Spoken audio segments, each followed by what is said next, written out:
بسم الله الرحمن الرحيم، والصلاة والسلام على أشرف المرسلين سيدنا محمد سيد الخلق أجمعين. معاكم شركة الشرق الأوسط للاستثمار والتطوير الزراعي المهندس أحمد مصطفى.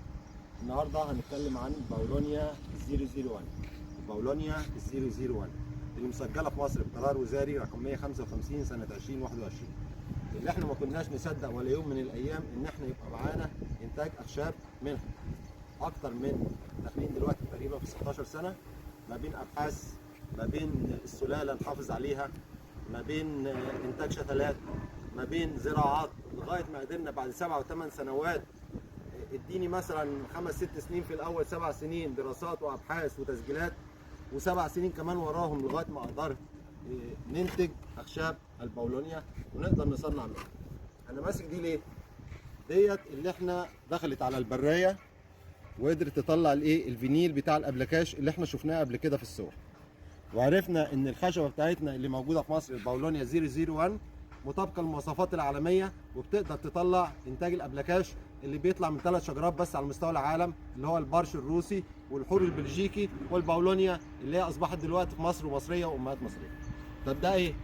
ده اول كرسي يتعمل من خشب او الباولونيا. طيب الكراسي اللي زي كده اللي بتتعمل من الاخشاب العاديه يبقى وزنها انا ممكن ما اقدرش اشيل. طب بص ده انا هعمل فيه ايه؟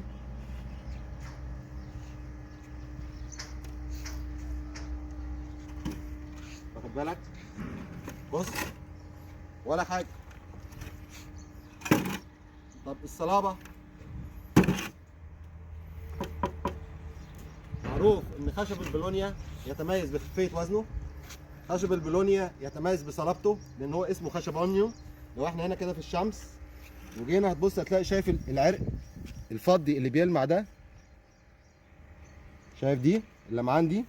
ده عروق المونيوم، فبيتقال عليه خشبونيوم، فبنقول عليه ان هو ما بيتاثرش بالميه خالص، ما بتجلوش السوسه، ما بتجلوش النمله البيضاء. عملنا كل التستات على مدار السنوات، عملنا كل حاجه تتخيلها ولا تتخيلها، وفعلا اثبتت ان جوده الخشب دي A1 مواصفات عالميه.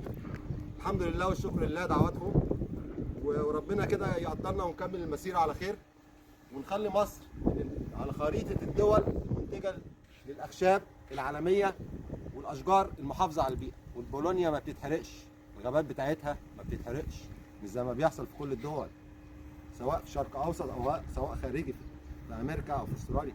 البولونيا مقاومه للحرائق، فالغابه اللي احنا بنزرعها بنحصد بعد 7 سنين، والحصده الثانيه بعد 4، وتتوالى لاكثر من 150 سنه. كنز، ثروه.